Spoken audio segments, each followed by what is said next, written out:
Hey friends, welcome. June 26th, 2025.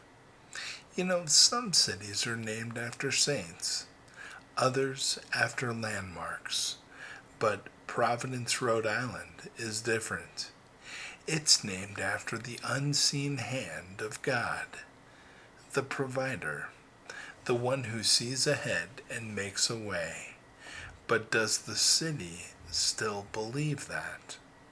Well, on this day, Thursday, June 26th, we imagine what would happen if Jesus, the Son of God Himself, quietly walked among the red bricks, the academic halls, the soup kitchens, and the overlooked corners of this very city. He doesn't demand attention, He simply is. Love in motion, grace with skin. And today, Providence meets Providence. It's 6:14 a.m. now, and the first light of morning slices through the mist like gold through linen. India Point Park is empty, save for a few runners and a fisherman setting out. Jesus stands at the water's edge. The wind gently lifts his shirt. His tennis shoes leave small imprints in the wet grass, quickly filling with dew. Fog ghosts across the bay. A freight ship hums in the distance. He breathes in deeply, salt, dew, and possibility. Abba, he whispers, kneeling, let this city exhale its burdens today. Let the weight of the world slip from shoulders too tired to carry it. Let them remember you. Let them remember why they are alive. He stands, and as he raises his hands, a ray of sunlight pierces the fog and lands on his face. At a nearby bench, a widower with aching knees suddenly feels lightness in his chest, like someone is sitting beside him, though no one is there. A heron glides across the water. Morning begins with worship. It's 9:03 a.m. now, and the Brown University campus is alive. Ivy crawling up ancient brick, laughter from open dorm windows, espresso machines steaming behind glass coffee counters. At the Watson Institute, a conference on ethics and AI unfolds in a sleek auditorium with glowing panels, whiteboards, and flashing slides. Jesus enters quietly, blending in. His linen shirt is faded, but his eyes are fire. A student stammers during Q&A. But if AI mimics empathy, how do we know what's real? How do we even define the soul? Jesus stands back. A machine can say, I understand, but only a soul can weep beside you. A circuit can choose, but only a human can sacrifice. The soul is not a mystery because it's weak. It's a mystery because it's divine. A hush falls. An atheist professor grips his tablet tighter, blinking fast. A girl in the third row stares straight ahead, her chest rising like she's surfacing from deep water. Jesus finishes with one phrase. The soul is the fingerprint of the one who breathed into dust. He leaves as silently as he arrived, but no one in that room will ever think about intelligence, artificial or human, the same way again. It's 12:11 p.m. now, and the scent hits him before he opens the door. Garlic, beans, warm bread, and a trace of antiseptic. Amos' house buzzes like a hive of aching souls. Volunteers move with quiet urgency. Some clients avoid eye contact. Others look desperate for it. Jesus takes an apron. No announcement. He just steps into line, one ladle at a time. One smile at a time. More chili, sweetheart? He asks a woman with bruises beneath her makeup. You knew my mama, an older man rasps. Jesus nods. She still sings in my Father's house.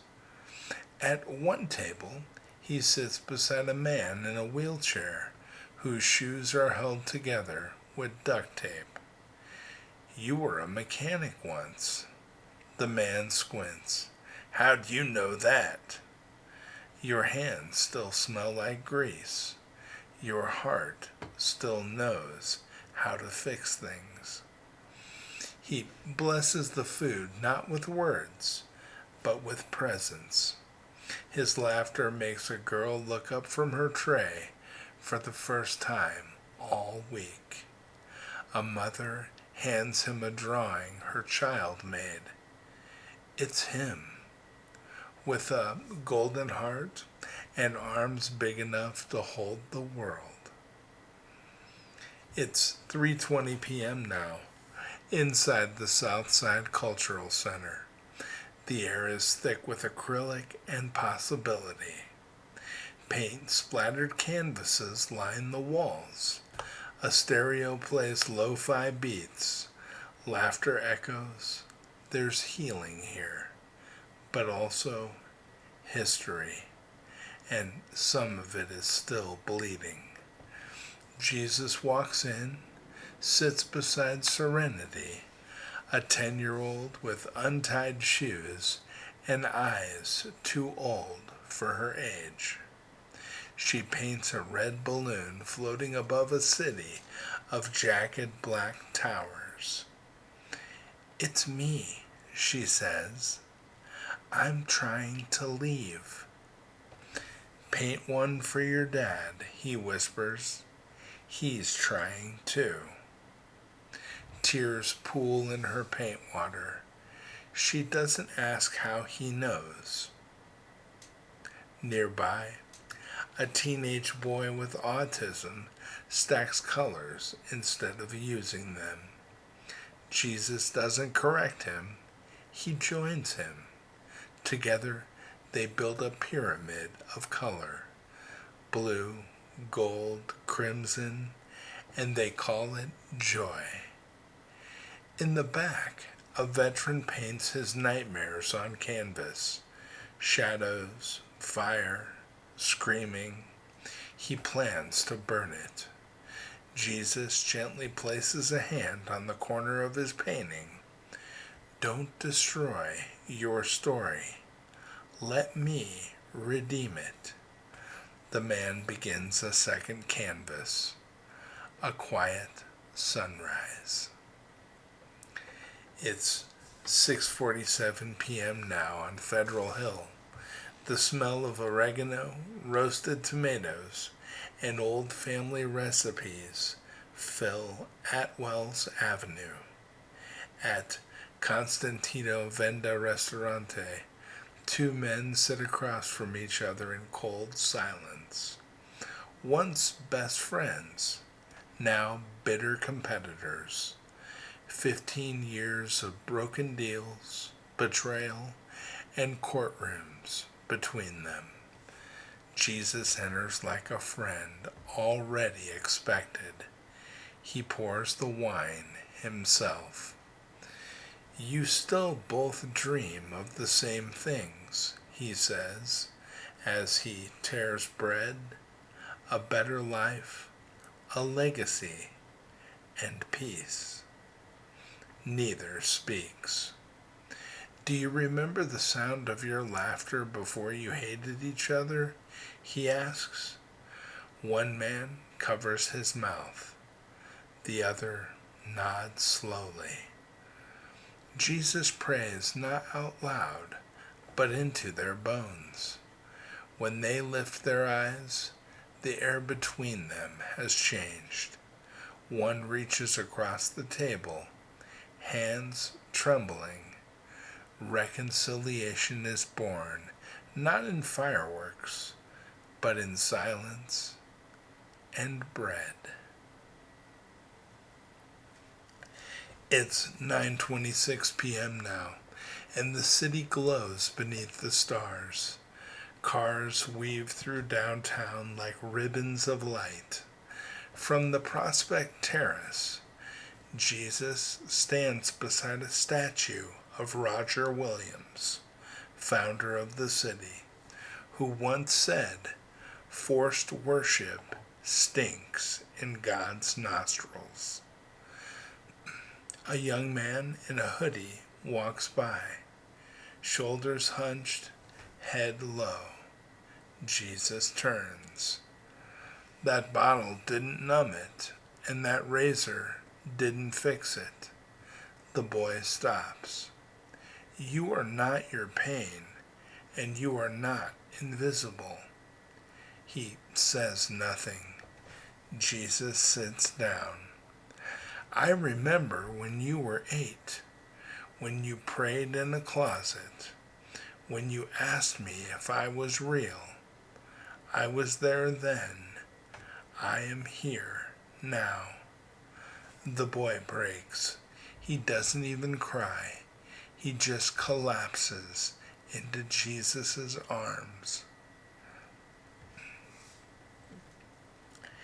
It's 10:17 p.m. now, and the moon rises.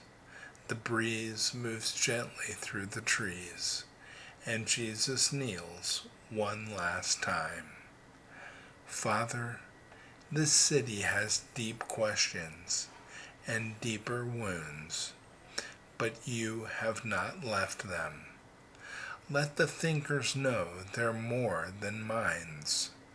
Let the hungry know they're more than mouths. Let the artists know they're more than hands. And let the wounded know that every scar can become a window for light. Bless this city that bears your name, and walk it again tomorrow. Amen. So, he never posted to social media, never appeared on the news, but today he changed lives. If you walked downtown today, was he the man who held the door for you? The one who made you feel seen? The one who listened longer than expected?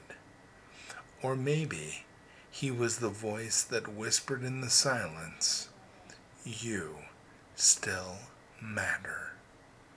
Come back tomorrow. He'll be walking again in a brand new city. And maybe, just maybe, he'll be walking with you. Now, before you leave, I'd like to say a prayer for everything you're holding in your heart today. Are you ready? I'll lead. Our Father, who art in heaven, hallowed be thy name. Thy kingdom come, thy will be done, on earth as it is in heaven. Give us this day our daily bread, and forgive us our trespasses, as we forgive those who trespass against us. And lead us not into temptation, but deliver us from evil. For thine is the kingdom, the power, and the glory, forever and ever. Amen. Amen. And don't forget, hug your family because they love you. I'll be back tomorrow, friends, I promise. See you then. God bless you.